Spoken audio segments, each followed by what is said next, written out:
now owns more wealth than the bottom 90%. Now that was U.S. Senator Bernie Sanders crying out against wealth inequality in the United States. He's telling Americans how bad the situation is. And it is bad. So much so that New Yorkers elected Zoran Mamdani, a 34-year-old progressive, as its mayor. Mamdani campaigned on lowering the cost of living and making New York City affordable again. And he did this against a Republican, a fellow Democrat, and an army of billionaires. Now this is a sign of the times. People are sick of the rigged system where the wealthy control everything to make themselves richer while the rest of society struggles. And what has this to do with Singapore? Well, the situation here is just as, if not more disturbing than in the US. For one thing, we have, on a per capita basis, more billionaires in Singapore than in the US. We have seen in recent years a proliferation of millionaires and billionaires. In Singapore, it is more than a proliferation.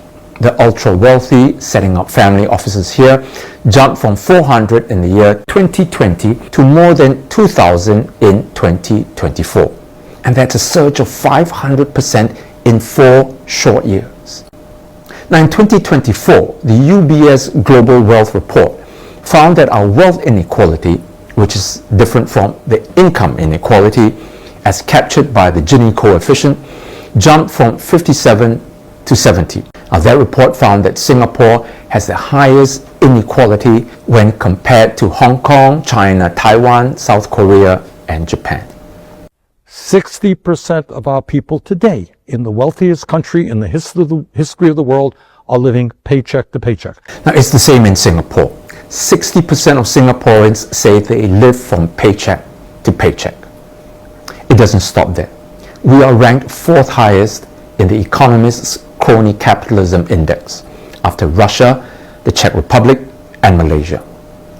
Now, crony capitalism, according to the index, is defined as an economic system where connections to the government give private firms an advantage over their competitors.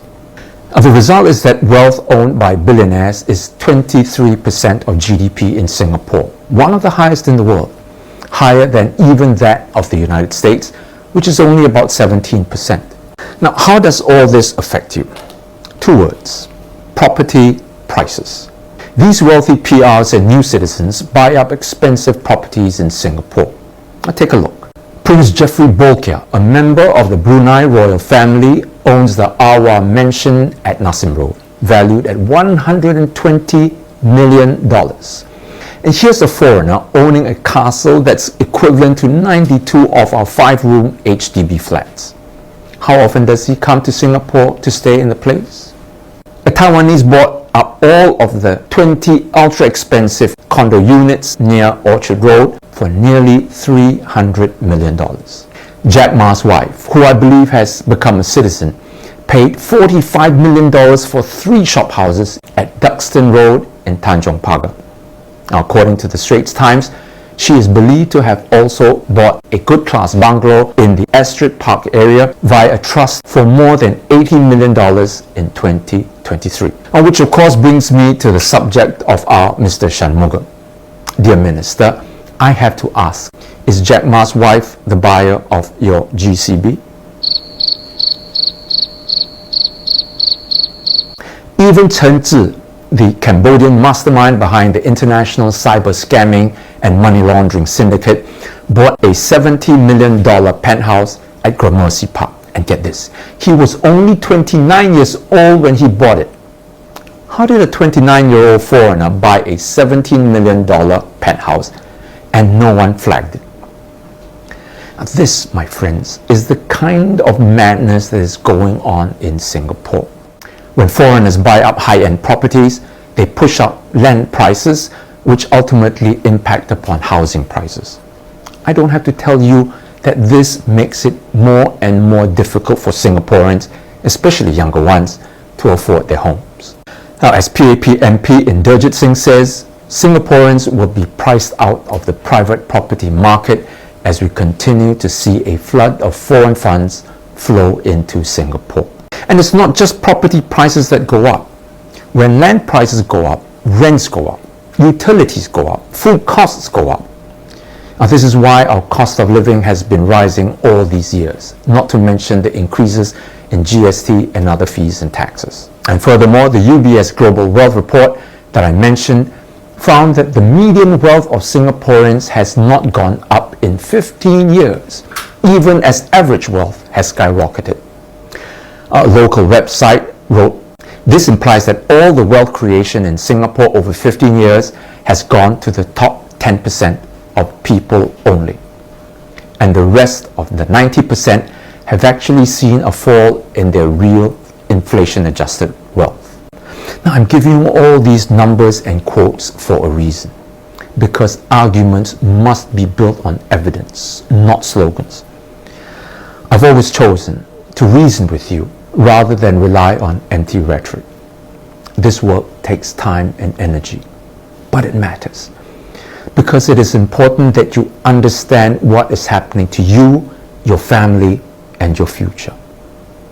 But now, I need you to do your part, urgently. If what I've said resonates with you, share this video. Let others see what is happening beneath the surface.